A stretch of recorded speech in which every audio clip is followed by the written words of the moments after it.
હમણાં એક રિલેટિવનું 4 વર્ષનું બાળક આવ્યું અને દાદી ચિંતામાં હતા કે સાહેબ હજી 4 વર્ષનું થયું અને હજી બધી વસ્તુ ગ્રાઇન્ડ કરીને અને લિક્વિડ કરીને જ આપવી પડે છે. જરા પણ સોલિડ પાર્ટિકલ એના મોઢામાં જાય તો તરત ને તરત ઉલટી કરી નાખે છે. આનું શું કરવું? તો બાળક નાનું હોય ત્યારે બાળકમાં એક્સકર્શન રિફ્લેક્સ હોય છે.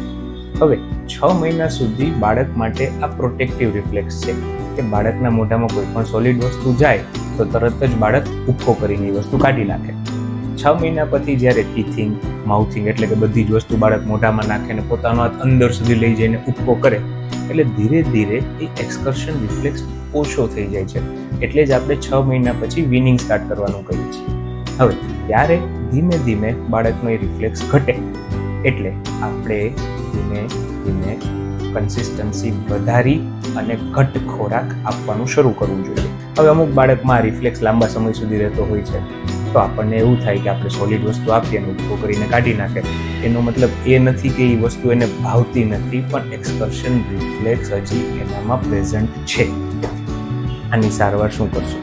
તો લિક્વિડ આપવું એ આની સારવાર નથી, પણ કન્સિસ્ટન્સી ધીમે ધીમે ખોરાકની વધારવી.